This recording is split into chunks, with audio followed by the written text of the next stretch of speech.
네, 오늘은 이제 두 번째과 절대 주권자이시며 무소부재하시다라는 이제 하나님의 성품에 대해서 나누게 되고요. 중요한 것은 지난주에는 하나님의 성품을 공부하는 목적에 대해서 우리가 배웠습니다. 그러면서 하나님의 성품을 공부하면 하나님을 오해하지 않을 수 있습니다. 하나님을 오해하지 않을 수 있고요. 여러 상황 속에서 우리 가운데 역사하시는 그 하나님을 우리가 온전히 경험할 수 있고 알아갈 수 있다라는 이야기들을 나눴습니다. 그리고 이제 두 번째 가로 절대 주권자이시며 무소부재하신 그 하나님에 대해서 우리가 나눌 텐데요. 한번 이 강의 여러분들은 책을 보셔도 되고 이 PPT를 보시면서 따라오시면 될 것 같습니다. 네, 계속 진행하겠습니다. 네, 학습 목표는요, 하나님은 절대 주권자이십니다. 이 말을요, 성경적 의미를 통해서 한번 알아보고요. 두 번째는 하나님이 만물을 통치하신다는 사실과 하나님의 주권을 볼 수 있는 영역들을 성경에서 찾아보는 것입니다. 그래서 여러분들의 책에도 27페이지에 지금 이 부분 하고 있는데, 거기에 좀 밑줄을 그으시고, 그리고 색깔 있는 부분에 좀 표시도 해주시면 도움이 될 것이고요. 세 번째, 성경인물 세 사람의 구분 상황. 그러니까 이따가 보면 이제 구분 상황이라는 표현이 있는데요. 이런 상황 속에서 상황을 관찰해보고 또 한 가지는 하나님의 주권적인 보호가 그들 각 개인에게 어떻게 나타나는지 살펴봅니다. 중요한 거는 하나님의 주권적인 보호죠. 하나님은 절대 주권자이시기 때문에 그들 각 개인을 하나님 그냥 내버려 두시는 것이 아니라 절대 주권적인 보호가 그들에게 있었다라는 것입니다. 이제 성경 인물 세 사람에 대한 이야기들을 좀 이따 살펴볼 거고요. 그리고 내 삶에 고든 이렇게 쭉쭉 뻗은 때뿐만 아니라 이렇게 굽어져 있는 때에도 하나님의 주권자임을 인정하고 로마서 8장 28절 한번 같이 이따가 볼 텐데요. 이 말씀을 현재 내 처한 상황에 적용한다 라는 부분들을 같이 공부할 예정입니다. 그리고 이제 6, 7번은 하나님은 무소부재하시다. 그러니까 무소부재는 어디에나 계신 하나님이다 라는 표현인데요. 이 말의 성경적인 의미를 한번 살펴보고 나는 끊임없이 하나님의 임재 가운데 있다라는 진리를 이제 확인하게 됩니다. 그리고 일곱 번째는 하나님은 무소부재하시다라는 진리가 성경 인물들에게 어떻게 증명되고 있는지 그리고 관찰 분석하고 하나님의 임재의 진리를 내 삶에 적용한다라는 것입니다. 자, 여기 보시면 네, 계속 가도록 하겠습니다. 자, 이렇게 하나님의 성품을 배워감으로 우리에게 일어난 많은 일들에 대해서 하나님을 원망하지 않고 하나님 안에서 지혜롭게 그 일들을 감당해 갈 수 있습니다. 네, 우리는 많이 이렇게 배우는 것 같아요. 그리고 어떤 일들을 또 같이 할 때 내 상황이 이래서요, 내 환경이 이래서요, 나는 못할 것 같아요 라는 결론을 많이 내리세요. 근데요, 하나님이 절대 주권자이다. 그리고 어디에나 계시다라는 부분에 대해서 알고 그리고 그 부분들이 이제 성경의 인물들이 하나하나 어떻게 해결해 나갔는지를 보게 되면 우리가 어떤 상황에서든지 우리의 신앙과 믿음을 지켜갈 수 있는 그런 성숙한 신앙인의 모습을 가질 수 있습니다. 자, 첫 번째, 하나님은 절대 주권자이십니다. 자, 오직 하나님만이 완전한 자유자이십니다. 왜냐하면 세밀한 일 하나하나까지 그분의 영원한 계획들을 실행하는 데 있어서 그분을 방해하거나 중지시킬 수 있는 것은 그 어떤 이도 그 어떤 것도 없기 때문입니다. 하나님이 절대 주권을 가지고 계시다는 것은 또 한 가지 완전한 자유자이시다라는 것들도 포함하고 있는 거죠. 포함하고 있는 겁니다. 그렇기 때문에 하나님의 절대 주권, 하나님이 모든 것을 주관하신다라고 이 부분들을 여러분들이 알고 있을 때 하나님께서 어떻게 우리의 삶과 이런 부분들을 열어가시고 해결해 가실지를 좀 기대할 수 있는 마음을 가질 수 있습니다. 하나님으로서는 다 하실 수 있느니라 라고 성경에는 기록하고 있고요. 가장 중요한 것은 주권입니다. 주권. 제가 여기 이제 한문도 이렇게 가져와 봤는데요. 주인주의 권세권자. 네.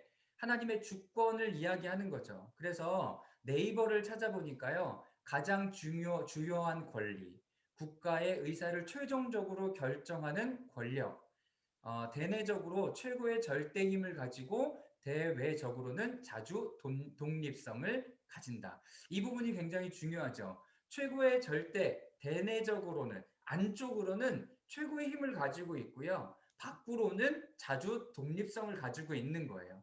네. 그렇기 때문에 내 안에서 어떤 결정을 하는 거. 그래서 예수님을 내 삶의 주인으로 영접한다라는 것은요. 중요한 의미 하나를 갖고 있는데요. 주권을 하나님 앞에 드리는 거예요. 주권을 하나님 앞에. 결정할 수 있는 권한을 하나님 앞에 드린다는 거죠. 그러니까 여러분들이 상황과 환경에 따라서 어떤 일들을 결정하는 게 아니라요. 그 상황과 환경 속에서 하나님은 내가 하나님을 믿고 있는가를 나타내어 주거나 보여주시기를 원하시는지를 질문하는 것이 더 바른 기도라라고 말할 수 있습니다. 또 한 가지는 대외적으로 자주 독립성을 가져요. 나는 그런 상황에 있음에도 불구하고 나는 스스로 하나님과 교제하며 갈 수 있는 힘을 이야기를 하고 있는 거죠. 이걸 나한테 적용한다면, 그리고 내 안에 계신 하나님과 이런 신앙과 어떤 깊은 친밀한 가운데 있다면 이런 부분들을 이야기할 수 있는 겁니다. 그래서 가장 높은 것에라는 이제 최고의라는 의미를 가지고 있고요. 서열이나 권위가 가장 높은 것을 이야기합니다. 최고의 힘을 소유한 것. 그렇기 때문에 하나님을 이렇게 주권자라고 인정하는 것 자체가 굉장히 우리의 삶에는 큰 능력으로 가질 수 있습니다. 내가 믿는 구석이 있는데 그 하나님인데 그 하나님께서 주권을 가지고 계시다라는 거예요. 모든 것을 주관하고 다스린다라고 말씀하시는 거죠. 자, 히브리어 단어는 엘로힘입니다. 엘로힘. 네. 그래서 여러분들이 하나님 앞에 기도할 때 엘로힘 하나님 이렇게 기도하셔도 되는 거죠. 자, 그런데 이것은 하나님의 주권을 이야기하는 단어입니다. 제가 여기에 이제 히브리어를 썼는데요. 히브리어는 창세기 1장 1절 이렇게 하면서 거꾸로 읽습니다. 예전에 이제 우리가 세로로 이렇게 글을 읽었던 것처럼 이것도 거꾸로 이제 글을 읽는데요. 이게 이 단어가 베레시트, 바라, 엘로힘 이렇게 되는 거예요. 베레시트는 태초에 창조하다. 엘로힘, 하나님이 이렇게 되는 거죠. 하나님이 태초에 이 모든 것을 창조하셨어요. 그런데 뭘 창조하셨냐면 그 다음 나오나가 네, 샤마임, 에레츠, 샤마임, 에레츠 하늘과 땅을 창조하셨습니다. 여러분 누가 하늘과 땅을 창조할 수 있을까요? 힘을 가지고 있는 사람. 그렇게 능력이 있으신 분이 하늘과 땅을 창조하셨다는 거예요. 그러니까 이 엘로힘 하나님에 담겨져 있는 의미는 하나님의 주권적인 선택, 그리고 주권적으로 하늘과 땅을 만들었다라고 얘기하는 거예요. 여러분, 어느 누가 하늘과 땅을 만들 수 있겠습니까? 엄청난 힘을 가지고 있고 주권을 가지고 있어요. 근데 창세기 말씀을 보면요. 참 신기한 게 이 말씀을 한번 여러분들이 이 강의가 끝나고 창세기 1장 말씀 한번 읽어보세요. 그러면 그 안에 하나님께서 명령하시니까요. 하나님께서 명령하시니까 어떻게 돼요? 중간에 공간이 생겨요. 이건 뭐예요? 궁창이죠. 그래서 위에물과 아랫물로 나뉘죠. 궁창이 생김으로 위에물과 아랫물들이 나뉘고 땅이 생길 때는 어떻게 생깁니까? 물은 이렇게 한 곳으로 모이라라고 얘기하니까 묻이 드러나는 거죠. 땅이 드러나는 거죠. 그러니까 하나님께서 절대 주권으로 하늘과 땅을 만드신 이후에 하나님의 말씀 가운데 여러분 바닷물이 움직이는 거예요. 물이 움직이는 거예요. 그렇죠. 하늘의 공간도 생기기 시작하는 거예요. 여러분, 그러니 창세기의 이 하나님의 창조의 원리를 보면 예수님께서 바다 보러 너희는 잠잠하라 라고 얘기했을 때 물이 그 명령에 순종하는 것을 충분히 이해하고 알 수 있는 거죠. 그러니 여러분들이 하나님 앞에 엘로힘 하나님으로 하나님의 그 주권을 가지고 여러분들이 명하는 거죠. 이 상황과 환경에게 명할 때 그 상황과 환경이 없어지기도 하겠지만 그 상황과 환경 안에 일하신 하나님을 여러분들이 경험할 수 있게 되신다는 거죠. 네. 자, 계속 넘어가면 그 다음에 보면 하나님은 온 천지 만물을 창조하시고 그 소유주가 되십니다. 그리고 다스림십니다. 하나님께서 창조하셨다라고 말씀하셨어요. 그리고 그 소유주가 되십니다. 네, 만든 사람이 그 소유주가 되는 거죠. 만든 사람이 그 소유주가 되는 거예요. 그리고 거기를 다스릴 수 있는 권한을 가지고 있어요. 근데 창세기 2장에 보면 창세기 1장 26절, 27절에 보면 하나님께서 그 다스릴 수 있는 권한과 주권을 누구에게 주세요? 인간에게 주세요. 인간에게 주세요. 그런데 인간이 타락함으로 말미암아 그 주권을 여러분 죄송하지만 사단에게 이렇게 빼앗기죠. 그래서 여러분들이 잘 기억해야 되는 것이요. 사단이요. 그거를 여러분 가져가요. 여러분 그것을 가져갈 때 여러분 깨어 계셔야 합니다. 그러니까 내가 이 상황 가운데 돈 때문에 막 움직이고 있거나 상황과 환경 때문에 움직이고 있으면 여러분 우리는 아담과 하와 같이 그렇게 그 주권을 거기에 내어주시는 것이 돼요. 내어주는 것이 돼요. 근데 예수님께서 그 주권을 다시 찾아오시잖아요. 그래서 여러분 십자가에 달려 돌아가시는 그 사건이 엄청나게 우리에게 중요한 의미를 가지고 있는 것입니다. 그래서 하나님께서 여러분들을 이 땅 가운데 세워두셔서 하나님의 마음으로 여기를 다스리라 라고 얘기하는 거죠. 그러니까 여러분들 안에 주인이 누구냐가 굉장히 중요한 이슈가 됩니다. 네, 절대 주권자이신 하나님. 그래서 그 하나님 앞에 내어 맡기고 가느냐 아니면 그냥 내 삶에 내가 이것들을 결정하고 저것들을 결정하는가. 내 생각에는 이라는 이야기를 엄청 많이 해요. 여러분 저는 그 단어 제일 싫어합니다. 내 생각에는. 내 생각엔. 나는 그냥 도망가는 거죠. 나는 도망가는데 그걸 해줬으면 좋겠는 거예요.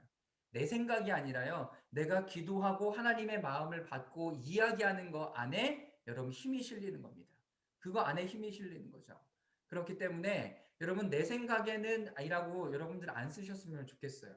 겸손하게 이야기하고 싶다면 여러분 그냥 그 자리에서 좀 침묵하시고요. 하나님께서 그 상황과 환경을 주관해 주시기를 기도하는 것이 저는 더 지혜로운 일이다라고 생각합니다. 네, 계속 가겠습니다. 자, 하나님은 절대 주권자이십니다. 이것 안에 여러분 이 세 가지가 반드시 있어야 합니다. 아까는 자유자라는 이야기를 했는데요. 첫 번째는 전지하시는 거죠. 전지하다라는 것은요, 모든 것을 알고 계시다라는 거예요. 모든 것을 알고 계세요. 그러면 목사님, 아담이 타락할 것을 하나님께서는 아셨나요? 여러분 아셨을까요? 한번 표시해 보세요. 아셨을까요? 하나님이? 네. 하나님이 아담이 그렇게 선악과를 따먹을 것을 알고 계셨을까요? 네. 여러분 전지하시다고 얘기했는데 여러분 이미 하나님 알고 계신 거죠. 이미 알고 계셨어요. 그런데 왜 인간에게 자유의지를 주십니까? 여러분 인간의 자유의지는요. 지난주에도 말씀드렸던 것처럼 내가 내 맘대로 하는 게 자유가 아니에요. 하나님의 주권 가운데 내가 할 수도 있고 안 할 수도 있는 거예요. 그렇기 때문에 자유를 내 마음대로 하는 겁니다. 라고 얘기하면 그거는 자유가 아니라 뭐예요? 여러분 방종인 거죠. 아담에게 하나님께서 주신 거는 자유. 이것을 선택할 수도 있고 선택하지 않을 수도 있어요. 목사님 그러면 아담이 타락함으로 말미암아 예수 그리스도가 이 땅 가운데 오셔서 십자가에 죽으셨어야 했잖아요. 여러분 신약의 말씀을 보면 예수 그리스도를 하나님께서 이 세상이 창조하기도 전에 이 땅 가운데 보내실 준비를 하시고 하나님의 마음이 결정하셨다라고 성경 가운데 기록하고 있습니다. 음, 여러분 그 말씀을 한번 찾아보세요. 네, 숙제로 드리겠습니다. 네, 두 번째 하나님 전지하셔서 그 모든 것을 알고 계셨습니다. 자, 두 번째는 전능하세요. 하나님 모든 것을 하실 수 있으신 하나님이에요. 아까 아담과 하와를 예를 든다면 아담에게 하나님께서 그렇게 사단이 아담을 이렇게 꼬드겨서 그렇게 할 때 하나님이 능력이 많으셔서 딱 막으실 수도 있겠죠. 그런 고백 하시잖아요. 여러분들의 어떤 상황과 환경을 하나님께서 다 막아주셨으면 좋겠다. 네. 여러분, 하나님 그렇게 하실 수 있어요. 그렇게 하실 수 있죠. 여러분, 그런데 그렇게 안 하신 데에는 여러분들에게 하나님 자유 의지를 통해서 그 상황 가운데 하나님과 함께 살아가는 법을 배우고 공부하게 하기 위함이 더 크다는 거죠. 네, 더 크다는 거죠. 음, 중요한 것은, 제일 중요한 건 뭐예요? 하나님께서 여러분들과 함께 하시다는 것을 알고 그 상황을 주님과 함께 걸어가는 것이 더 중요한 이슈가 되는 것입니다. 자, 세 번째, 하나님은 절대적으로 자유하십니다. 아까 얘기했죠. 그분의 영원한 목적을 시행하기 위하여 아무 때나 어디서나 그리고 하고자 하시는 것은 무엇이든지 하실 수 있는 자유를 가지고 계십니다. 네.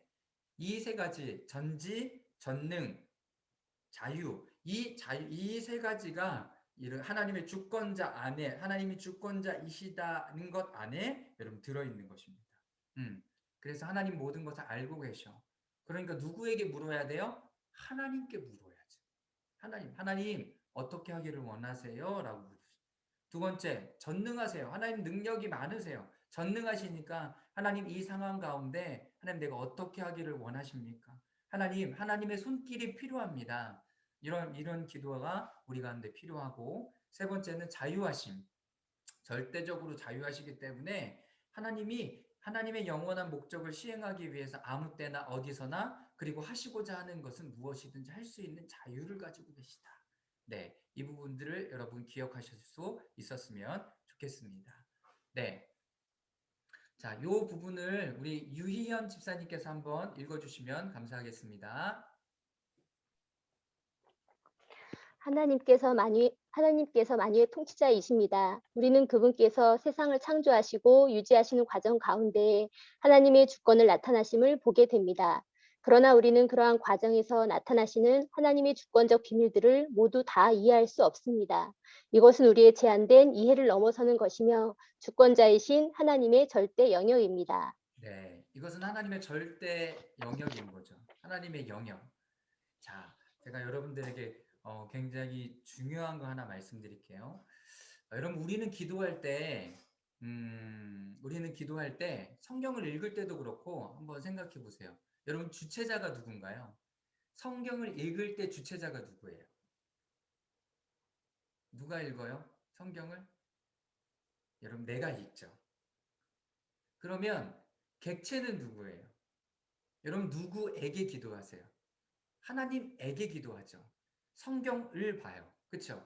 이게 목적어가 됐어요. 내가 주체자이고 하나님께 기도하고 성경을 내가 봐요.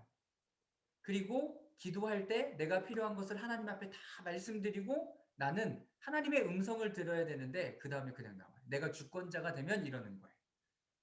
그러면 목사님 어떻게 돼야 돼요? 네, 이 주권을 누구에게 내어드려야 돼요? 하나님 앞에 내어드려야 돼요. 그래서 마태복음 16장, 요한복음 12장에 보면 이런 이야기가 있어요. 제자도에 대한 이야기를 하시면서 이렇게 얘기하십니다. 누구든지 나를 따르려거든 자기를 부인하고 자기 십자가를 지고 나를 쫓을 것이니라. 자기 부인을 얘기하시는 거죠. 그리고 요한복음 12장에도 이런 이야기가 있습니다. 예수님의 본을 따라 살아가야 한다라는 예수님의 제자의 도의 이야기를 해요. 자, 그것은 무엇이냐면 내가 기도할 때도 마찬가지고 내가 나를 이렇게 내려놓고 그 자리에 하나님을 모셔드릴 때 하나님께서 그 기도를 이끌어 가시고 인도하신다는 거예요. 여러분, 요즘 성경 통독 90일 하고 있는데 이 성경 통독 이렇게 하시면서 내가 하나님의 말씀을 읽고 막 듣는 것이 아니라 하나님께서 나에게 말씀하시는 것 같은 거 이런 거 느끼신 적 있으십니까? 오늘은 하나님께서 계속 내 말씀을 읽어주시는 것 같아요. 저는 대학교 때 이렇게 매일 아침 학교에 가서 제일 먼저 큐티를 했어요. 동아리방에서. 근데 동아리방에서 큐티 하는데 어느 순간 큐티 말씀을 하나님께서 읽어주고 있는 거예요. 하나님께서 읽어주고 있는 거예요. 기도도 마찬가지라는 거예요. 내가 기도를 막 쏟아내고 나오는 그 다음이 더 중요한데요. 내가 나의 주권을 내려놓고 자기 십자가를 쥐고 이렇게 하나님께서 말씀하시는 것을 듣는 게 여러분 더 중요해요. 기도한 다음에는. 기도한 다음에 하나님께서 여러분들에게 무슨 말씀을 하시려고 하는지 여러분 최소한 30분을 기도했다면 최소한 한 5분, 10분은 하나님 앞에 계속 그냥 머물러 계셔야 돼요. 머물러 계셔야 돼요. 그러니까 성경도 다 읽고 다 읽었어 이게 아니라 좀 그 안에 머물러 계셔야 된다는 거예요.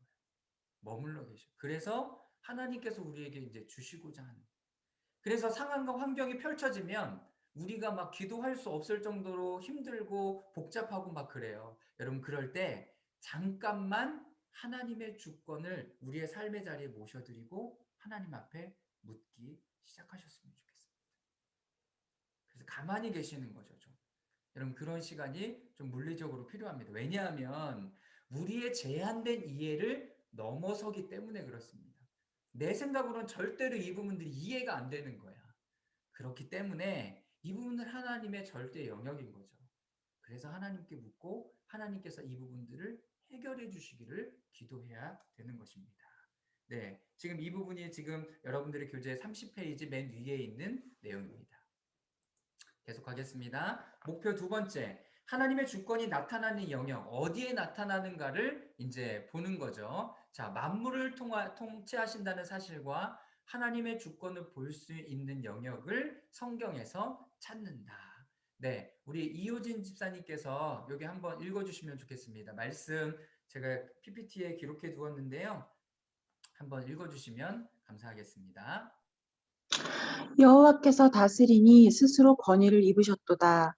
주께서는 못하실 일이 없사오며 무슨 계획이든지 못 이루실 것이 없는 줄 아오니 자기 아들을 아끼지 아니하시고 우리 모든 사람을 위하여 내주시니가 어찌 그 아들과 함께 모든 것을 우리에게 주시지 아니하겠느냐.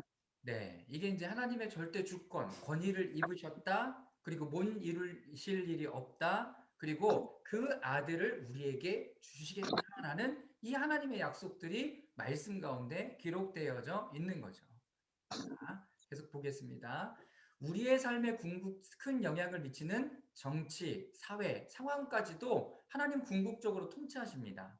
사랑의 하나님께서는 만물을 완전하게 지배, 주관하시며 그분을 다스림에는 결코 실수가 없으시다는 진리는 우리에게 그 무엇보다 가장 큰 위로가 됩니다. 자, 이거는 지금 31페이지 여러분 맨 밑에 줄에 있는데요. 거기 찾아서 밑줄 그어두시면 좋을 것 같습니다. 하나님의 말씀이 하나님께서 여기를 통치하신다라고 이야기를 하셨어요. 창조부터. 그 창조 이전에도 마찬가지죠.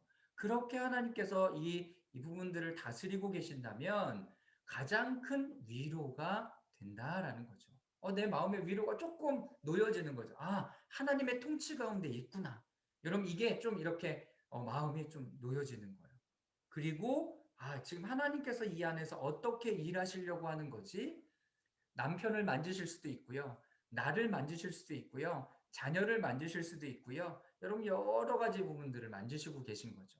이 코로나의 상황을 좀 우리의 삶 가운데 적용해 본다면 하나님께서요.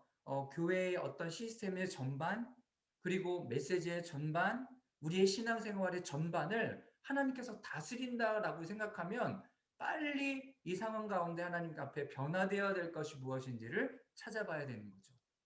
네. 이제 코로나가 진행된 지 지금 1년 반이 넘어가고 있는데, 1년 반이 넘어가고 있는데, 나는 어떻게 예배 드려야 되지? 아직까지 고민하시면 안 돼요. 빨리 움직이셔야죠, 지금. 하나님 이렇게 하나님께서 나에게 말씀을 주시려고 하는구나. 여러분, 이런 부분들을 더 봐야 되는 거죠. 네. 자, 계속해서 넘어가도록 하겠습니다. 자, 제가 이 부분들은요, 제가 지금 학계에서 강의를 하고 있어요. 학계에서 강의를 하고 있는데요. 하나님께서 이스라엘뿐만 아니라 그 시대의 최고의 나라인 바벨론, 그리고 페르시아, 여기 왕까지 하나님께서 그들의 마음에 감동을 주셔서 하나님의 일들을 감당하고 있는 것들을 제가 보게 되었습니다. 그래 여러분들에게 좀 나누면 역대사 36장 17절 말씀인데요. 우리 김원희 권사님께서 한번 읽어주시겠습니까? 역대하 36장 17절. 그분은 그들을 바벨론 왕의 손에 붙이셨습니다. 바벨론 사람들이 와서 성소에서 젊은 사람들을 칼로 죽였습니다. 젊은 남자나 여자, 약한 사람이나 건강한 사람을 가리지 않고 죽였습니다. 하나님께서는 그들을 모두 느부갓네살에게 넘겨주셨습니다. 네, 감사합니다. 자, 역대하 36장은 이스라엘 백성에 대한 이야기를 하고 있어요. 역사에 이게 36장 역대하 이제 이스라엘의 역사책에 요 바벨론 시대 왕에게 포로로 잡혀가는 것이 역대하 마지막 장이에요. 근데 하나님께서 그분은 그들을 이스라엘 사람들을 바벨론 왕의 손에 붙이셨습니다. 넘겨주신 거죠. 누가요? 하나님이 넘겨주셨어요. 그 이유는 아시죠? 이스라엘 백성들이 성소에서 올바르게 드려야 되는 그 제사나 예배나 그리고 그들에게 맡겨주신 고아와 과부나 이런 연약한 사람들을 돌보지 않음으로 인하여 하나님께서 화가 나신 거죠. 그래서 이스라엘 백성들을 바벨론 손에 붙이셨어요. 붙이셨어요. 자, 21절 말씀을 네, 우리 최은영 권사님께서 한번 읽어주시겠습니까? 네. 예레미야를 통해 하신 여호와의 말씀이 이루어져 땅의 안식년을 누린 같이 70년 동안 황폐했습니다. 네. 자, 예레미야를 통해서 하나님 근데 미리 말씀해 주셨죠. 미리 말씀해 주셨어요. 뭘요? 여러분 바벨론 포로로 끌려갈 것이다. 이것도 말씀하셨지만 회복에 관한 이야기들도 분명하게 얘기해 주셨어요. 그렇기 때문에 하나님의 절대 주권을 가지고 있는 이 부분들을 이해하고 있고 알고 있으면 하나님의 말씀을 통하여서 지금 이게 움직이고 있구나. 그러면 70년이 지나면 어떻게 될 것이다? 돌아오겠구나. 여러분 이거를 알게 되는 거예요. 알게 되는 겁니다. 그래서 다니엘서에 보면 다니엘이요. 예레미야가 했던 이 메시지를 여러분 들어요. 어디 땅에서요? 여러분 바벨론 땅에서 듣죠.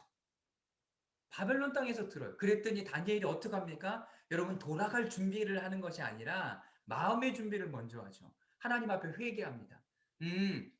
우리의 조상들이 하나님 앞에 범죄함으로 인하여 우리가 이렇게 되었구나. 그러니까 지금 우리가 사순절 회개 기도회를 하고 있잖아요. 그 메시지를 듣고 기도해야 되겠죠. 그 메시지를 듣고 회개하는 시간들을 갖습니다.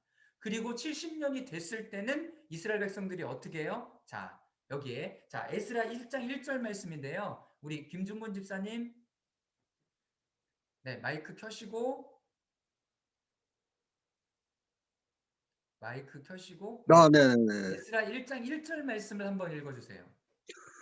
여호와께서 예레미야의 입으로 하신 말씀을 이루기 위해 그가 온 나라에 칙령을 공포하고 공문을 보내 페르시아 왕 고레스 1년에 페르시아 왕 고레스의 마음을 감동시켜서 네, 거기까지요. 네.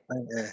네, 감사합니다. 자, 여기 보면 70년이 다 되니까 하나님께서 어떻게 하세요? 여호와 예레미야 입으로 하신 말씀을 이루기 위하여 70년 후에 너희들이 다시 이스라엘로 돌아갈 것이다 라는 그 말씀을 이루기 위하여 그 온 나라의 칙령을 공포하고 공문을 보내 페르시아 왕 고레스 1년에 페르시아 왕 마음을 감동시키게 하셨습니다.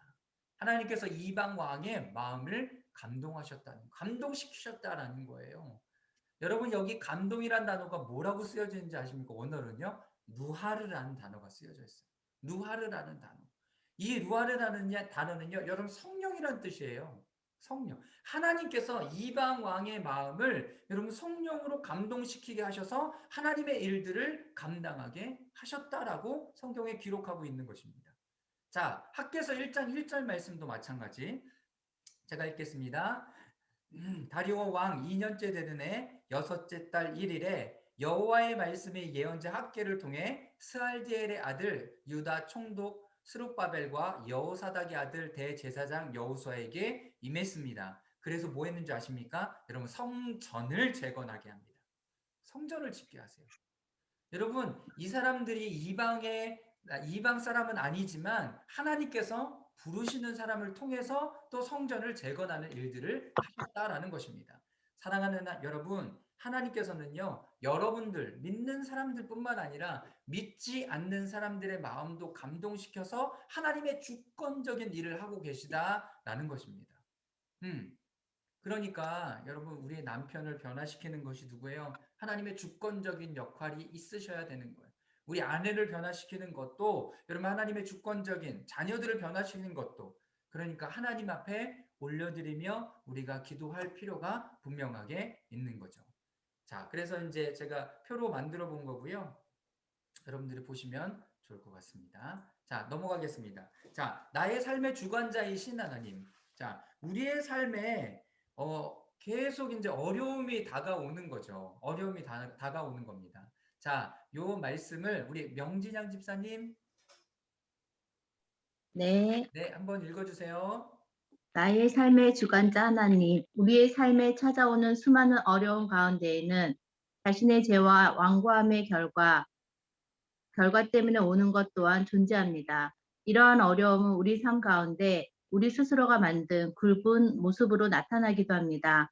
그러나 이러한 굵음의 시기도 사실 하나님의 시각에서 보면 모든 것이 협력하여 선을 이루는 때문입니다. 네, 때입니다. 네, 때입니다. 감사합니다.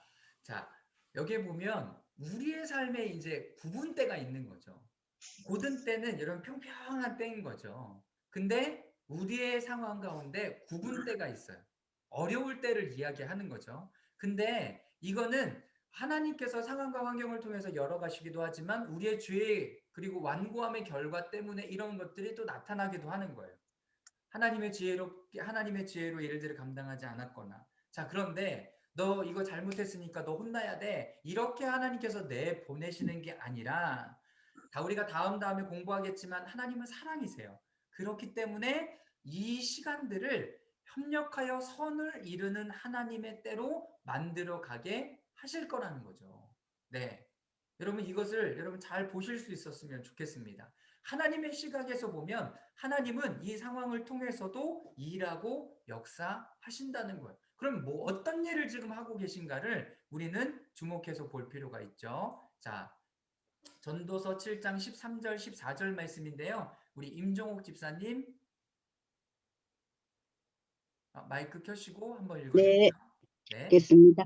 하나님께서 행하시는 일을 보라. 하나님께서 굳게 하신 것을 누가 능히 굳게 하겠느냐. 형통한 날에는 기뻐하고 공고한 날에는 되돌아보아라. 이 두 가지를 하나님이 병행하게 하사 사람이 그의 장래일을 능히 헤아려 알지 못하게 하셨느니라. 네, 아멘. 감사합니다. 자, 여기에 보면 하나님께서 행하시는 일을 보라. 하나님께서 굳게 하신 것을 누가 능히 곧게 하겠는가. 자, 여기에 좀 밑줄을 그으세요. 형통한 날에는 기뻐하고 곤고한 날에는 되돌아보아라. 네, 형통해요. 지금 형통이란 단어도 여러분 잘 아셔야 되는데요. 요셉 창세기에 보면 창세기 17장이나 이 이후에 요셉이 나오는 그런 부분들 보면 하나님이 요셉과 함께함으로 이렇게 표현해요. 형통하다는. 그러니 지난주에 말씀드렸잖아요. 여러분, 우리 가운데 샬롬으로 임하는 거는, 샬롬은 그냥 뭐 스테이블한 게 아니에요. 뭐 애들도 건강하게 잘 자라고 남편도 직장 잘 다니고 돈도 잘 벌어오고 건강도 이렇게 하고 아무 일도 없는 게 샬롬이 아니라 하나님과 함께하는 거예요. 하나님과 함께하는 거예요. 이게 가장 중요한 거예요. 형통이란 단어를 여러분 하나님과 내가 함께하고 있는가 여러분 이 포인트에서 보실 수 있었으면 좋겠습니다. 그러면 하나님 앞에 찬양하고 영광을 돌리는 거죠. 하나님 기뻐하면서 찬양하는 거예요. 두 번째는 곤고한 날에는 되돌아보라는 거죠. 하나님 앞에 여러분 되돌아서 기도하고 이렇게 할 때는 무엇인가? 저는 고등학교 다닐 때요. 너무 이제 화가 나고 막 잘 안 되는 일이 있는데요. 고등학교 때 참 교회 열심히 다녔는데 지금도 이렇게 열심히 다니고 있지만 네. 자꾸 화가 나는데 내 안에서 막 찬양이 계속 이렇게 울려내는 거예요. 제가 예배 인도도 하고 찬양 인도도 하고 기타 치는 것도 좋아하고 막 그래서 내 마음에 찬양이 많이 남았는지는 모르겠으나 계속 찬양이 나는 거예요. 제가요, 여러분 미치는 줄 알았어요. 왜요? 여러분, 내가 지금 화를 내고 막 그러는데 내 안에서요, 막 찬양이 이렇게 울려나는 거예요. 사랑하는 여러분, 그게 바로 우리 안에서 여러분 일하시는 하나님이라는 것을요, 저는 이제 어른이 되고 그리고 목회를 하면서 그걸 깨닫게 되었습니다. 그냥 내가 지금 어렵다고 해서 그냥 널브러지는 게 아니더라고요. 내 안에 하나님은 계속 찬송을 울려내세요. 내 안에. 그래서 하나님께서 지금 우리와 함께 하신다. 절대 주권을 가지고 계시고 나를 돌보고 계신다라는 거예요. 네. 아까 로마서 8장 23절, 38절 말씀은 모든 것이 협력하여 선을 이룬다라고 말씀하시잖아요. 그러니까 이 상황을 통해서도 우리가 하나님께서 지금 어떻게 일하시는가를 조금 이렇게 주목해서 볼 필요가 있다라는 것입니다. 네. 자, 요 말씀을요, 우리 조은혜 집사님, 네, 마이크 켜시고 한번 읽어주세요. 네, 읽어주십시오.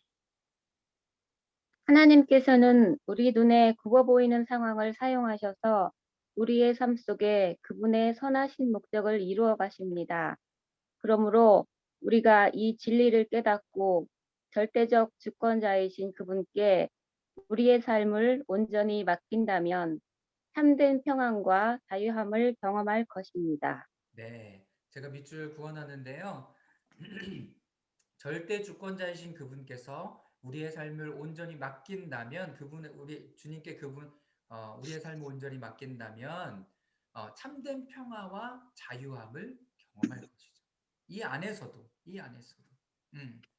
상황과 환경에 막 이렇게 우리를 억누르에도 불구하고 나는 좀 하나님 앞에 하나님의 주권을 믿고 더 예배하러 나오는 거죠. 네, 이해가 돼요. 뭐가 이해가 되냐면 제 상황이 좀 어려워서요. 이걸 좀 못할 것 같아요. 여러분, 이해는 돼요. 이해는 되지만 그럴 때일수록 더 하나님 앞에 나와서 기도해야 되는 거 아닌가? 라는 이런 질문이 드는 거죠. 네, 질문이 드는 거예요. 충분히 그 부분들은 이해하지만. 그래서 우리의 삶을 어디에 맡기고 주권을 드리고 있는가를 볼 수 있었으면 좋겠습니다. 자, 이제는 이제 성경 인물 세 사람에 대한 이제 구분 상황과 관찰해 보고 또 하나님의 주권적 보호가 어떻게 그들에게 나타났는지 한번 보는 겁니다. 자, 첫 번째는 질문 7번에 이제 창세기 37장인 거죠. 요셉에 대한 이야기입니다. 요셉에 대한. 자, 구분 상황은 뭐냐면 아버지의 편애가 있었어요. 그리고 형들의 질투, 또 애국 상인들에게 팔려갑니다. 그러나 하나님은 그의 생명을 살리세요. 여러분, 최악 아닙니까? 아버지가 날 사랑했는데 형들이 날 미워해갖고 나를 다른 사람들에게 팔아버려요. 보디발 장군에 가고 그 집에서도 또 오해를 받아서 감옥에 들어가고. 그런데 하나님께서 그 생명을 절대로 놓지 않으셨다라는 거예요. 절대로 놓지 않으셨다라는 거예요. 그러니까 그 생명을 하나님께서 붙들고 계셨다라는 거죠. 자, 질문 10번에는 요셉이요, 마지막에 가면 형들을 만나서 그 부분에 대해서 이야기를 합니다. 형들이 미안하다라고 얘기하고 또 그런데 요셉이 뭐라 그러냐면 나를 이리로 보내신 이는 당신들이 아니요 누구다? 하나님이다. 여러분, 이 상황을 하나님께서 열어내셨어요. 그런데 내가 하나님과 그 친밀함으로 하나님과 동행함으로 그 상황들을 감당하다 보니까 하나님께서 이집트의 최고의 자리, 총리의 자리까지도 두고 그리고 가나안의 어려움에 있는 가족들을 이 애굽으로 데려오고 또 애굽에서 400년간의 시간들을 보내면서 어마어마한 백성으로 그 백성들이 여러분 늘어나요. 그리고 하나님 출애굽시키죠. 네, 하나님 그리고 출애굽시키죠. 엄청난 일들이 요셉 한 사람을 통해서 일어났다는 거예요. 그러니 우리 마음 가운데 어려운 일이 있다고 해서 지금 아니야 막 이렇게 표현할 건 아닌 거죠. 그러니까 하나님 잠잠히 하나님의 때를 좀 우리는 찾고 좀 기다려볼 필요가 있습니다. 자, 내 삶의 고든 때뿐 아니라 구분 때에도 하나님이 주권자이심을 인정하고 로마서 8장 28절의 말씀을 통해서 배울 수 있는 것은 무엇입니까? 네, 우리 한상천 집사님, 예, 네, 한번 읽어주시면 감사하겠습니다. 우리는 하나님의 교훈을 입안하여 살아감으로써 무지서, 혼돈, 슬픔과 고통을 자초합니다. 그런데도 만물을 지배하시는 그분은 그분 것 같이 보이는 것, 그것이 하나님이 만드신 것이든 우리가 자초한 것이든 에 대하여 이렇게 말씀하십니다. 하나님을 사랑하는 자, 곧 그의 뜻대로 부르심을 입은 자들에게는 모든 것이 협력하여 선을 이루느니라. 아멘. 네, 모든 것이 협력하여 선을 이룬다라고 하나님께서 분명히 말씀하시는 거죠. 그래서 요번 과에 굉장히 핵심되는 말씀이 바로 이 말씀, 하나님의 절대 주권자, 요 말씀, 하나님의 말씀, 네, 이 협력하여 선을 이룬다라는 그 말씀을 여러분 기억하면서 하나님 앞에 가실 수 있었으면 좋겠습니다. 네, 나눔입니다. 지금이 이제 45분인데요. 적용 3번입니다. 적용 3번, 여러분들의 교재에 적용 3번. 네, 35페이지에 있고요. 3, 4, 5번을 여러분 또 이제 함께 나누시면 좋겠는데요. 책에 표시를 했으면 우리 지난주처럼 소그룹으로 제가 여러분들을 보내드릴게요. 소그룹으로 보내드리면 지금부터 한 30분 정도 이 부분에 대해서 좀 나눠 주셨으면 좋겠습니다. 제가 이제 하나님이 주권자이시다라는 부분들에 대해서 이야기를 해드렸는데요. 이런 부분에 대해서 나의 이제 구분 상황에 관해서 또 로마서 8장 28절을 어떻게 내 상황에 적용할 수 있을지에 대해서 그리고 여러분의 선택과 결단에 대해서 감정에 대해서 한번 적어보는 시간 가지시면 좋겠고요. 한 5분 정도 브레이크 하면서 여러분 이 부분에 대해서 한번 적어보세요.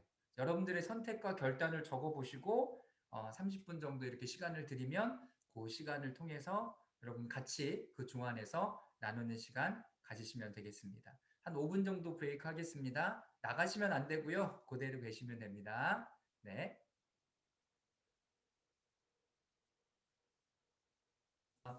여러분들이 이제 소그룹 가운데 나눈 것들 이렇게 잘 새기시면 좋을 것 같고요. 지금 이제 조금 남았어요. 이따 이제 뒷부분 무소부재 하신 하나님 이 부분이 남아 있어서 여기 전체적으로 나누지 않고요. 또 뒷부분들 함께 나누도록 하겠습니다. 자,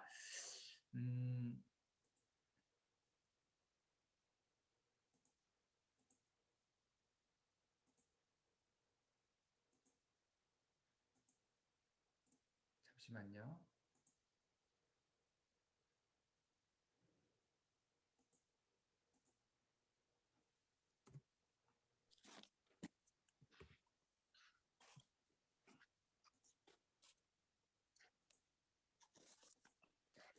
네. 이제 두 번째는 무소부재 하신 하나님이시고요. 무소부재 하신 하나님. 그래서 하나님이 주권자이시다라는 것과 무소부재 하시다라는 것들을 같은 과에 배치해서 이야기들을 나누고 있습니다. 우리 조은혜 집사님이 한번 이 부분 한번 읽어주시면 감사하겠습니다.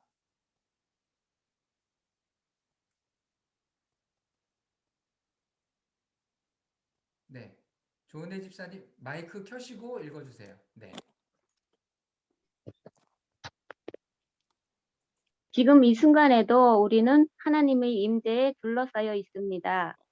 하나님께서는 어느 곳에나 계시기 때문에 오늘 우리가 어디에 있든지 또는 어떤 곳으로 가든지 그분의 임재는 계속해서 우리를 둘러싸고 계실 것입니다. 우리가 하나님께서 계시지 않는 곳으로 가는 것은 불가능합니다. 네, 제가 시편 139편 7절부터 12절까지의 말씀을 제가 한번 읽어보도록 하겠습니다. 시편 139편 7절부터 12절입니다. 내가 주의 영을 떠나 어디로 가겠습니까? 내가 주 앞을 떠나 어디로 피하겠습니까? 내가 하늘로 올라가도 거기 계시며 지역에 잠자리를 마련해도 거기에 계십니다. 내가 새벽 날개를 타고 바다 저 끝에 내려앉더라도 어디서든 주의 손이 나를 인도하시며 주의 오른손으로 나를 꼭 붙들어 주실 것입니다.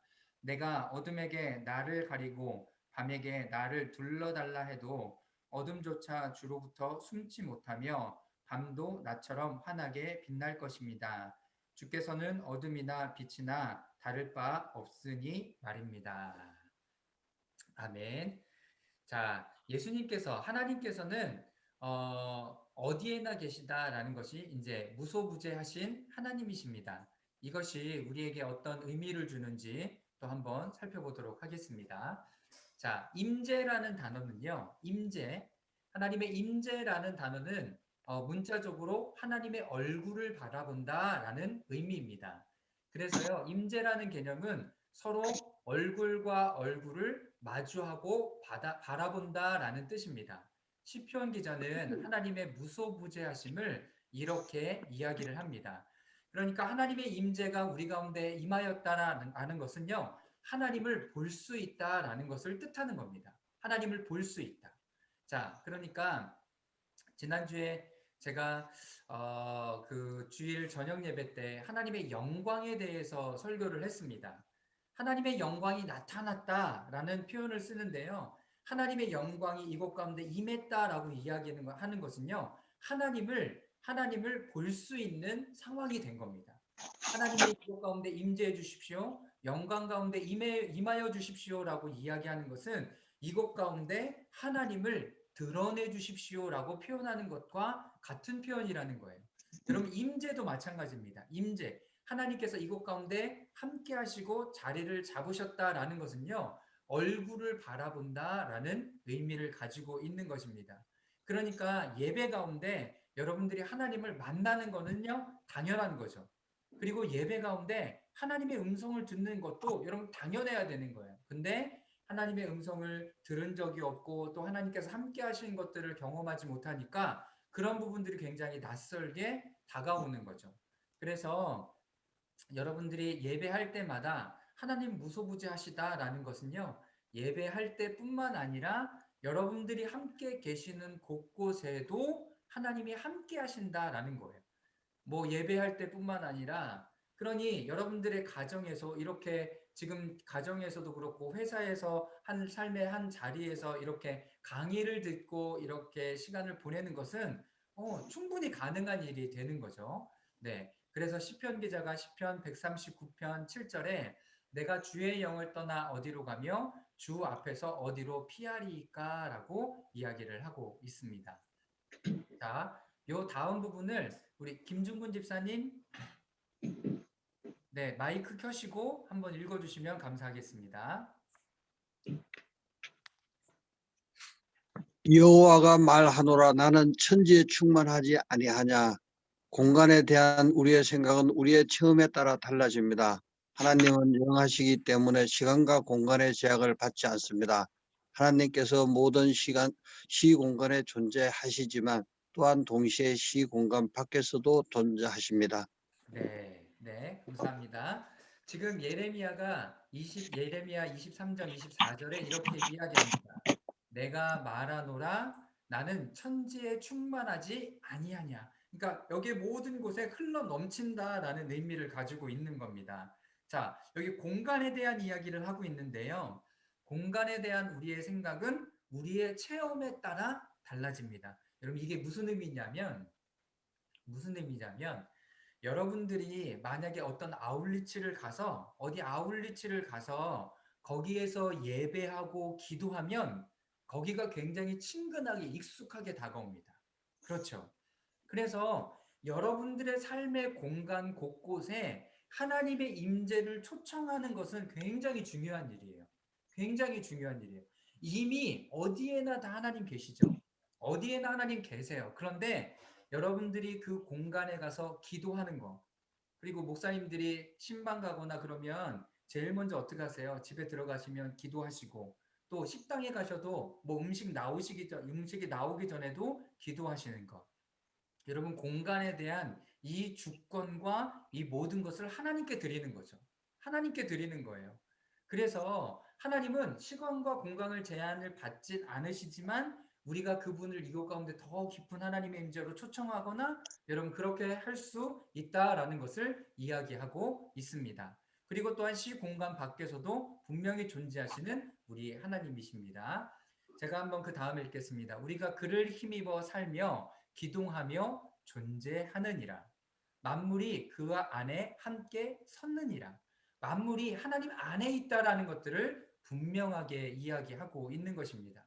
그러니 이런 일들을 통해서 우리가 어떤 마음을 가질 수 있는가? 자, 이 다음 말씀을요, 우리 김원희 권사님 한번 읽어주세요. 누가 우리를 마이크 켜시고, 네. 누가 우리를 그리스도의 사랑에서 끊으리요. 환난과 공고나 박해나 기근이나 적신이나 위험이나 칼이랴. 내가 확신하노니 사망이나 생명이나 천사들이나 권세자들이나 현재 일어나 일이나 장래일이나 능력이나 높음이나 기쁨이나 다른 어떤 피조물이라도 우리를 우리 주 그리스도 예수 안에 있는 사랑에서 끊을 수 없으리라. 네. 자, 아멘. 하나님의 사랑이 우리 가운데 충만해 있으니까 그 어느 것도 그 사랑을 끊을 수 없는 거예요. 네. 하나님은 어디에나 계시는데 그 하나님의 속성 자체가 사랑인 거예요. 사랑. 그러니까 사랑이 자절로 이렇게 나타나게 되는 거죠. 자, 이 시간들을 통해서 이런 것을 알 때 우리가 겪게 되는 것은 놀라운 안전함입니다. 자, 우리 최은영 권사님께서 한번 읽어주십시오. 네, 놀라운 안전함입니다. 이 진리가 우리를 얼마나 격려하는 이유가 되는지요. 기독교인으로서 우리가 어디를 가든지 우리는 안내자, 보호자, 아버지 그리고 친구가 함께하는 것입니다. 즉각적이고도 유효한 도움이 언제나 우리에 주어집니다. 하나님께서는 우리의 준비된 안내자이십니다. 네. 네. 이 내용은 여러분 교재 37페이지에 있죠. 그래서 맨 밑에 여러분 기록해 두시면 표시를 해 두시면 좋을 것 같습니다. 하나님이 무소불위하시다라는 것은 안전함이에요. 안전함. 내가 어떤 상황 가운데 환경 가운데 놓여도 나는 그 안전함을 계속 가져갈 수 있는 거죠. 그래서 하나님과 함께 한다는 여러분 인식을 저버리지 마십시오. 즉각적이고도 유효한 도움이 언제나 우리에게 도와주시는 거고요. 하나님은 우리의 준비된 안내자가 되신다라는 것입니다. 네. 자, 성경 구조를 통해 나는 끊임없이 하나님의 임재 가운데 있다라는 진리를 확인하게 됩니다. 혹시 여러분 제가 나눠드린 이 페이퍼 가지고 계신가요? 자, 열왕기상 28장 27절에 거기에는 뭐라고 되어 있나요? 네. 우리 명진양 집사님? 네. 네. 열왕기상 8장 27절 한번 읽어주시겠습니까? 잠시만요. 네.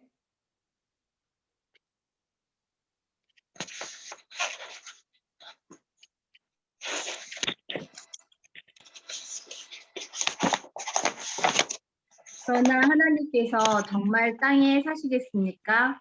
하늘 아니라 하늘의 하늘이라도 주를 다 모르실 수 없는데 하물며 제가 모든 이 성전은 어떻겠습니까? 네. 열왕기상에 나와 있는 것은 하나님의 임재가 하늘, 그리고 땅, 그리고 성전, 이 모든 것에 있다라는 것을 이야기하고 있습니다. 그러니까 그 열왕기상 기자는요, 하나님의 어떤 그 성전에 건축한 여기에 이제 하나님을 가둬둘 수 없다라고 이야기를 하는 거죠. 가둬둘 수 없다.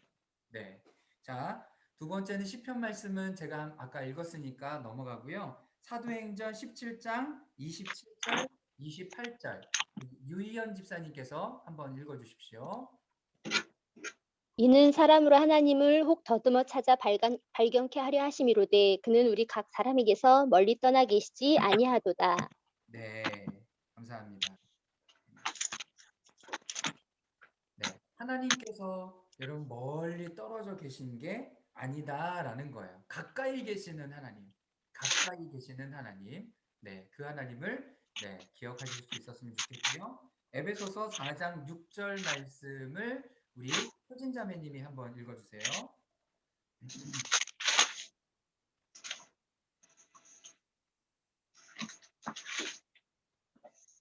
에베소서 4장 6절입니다.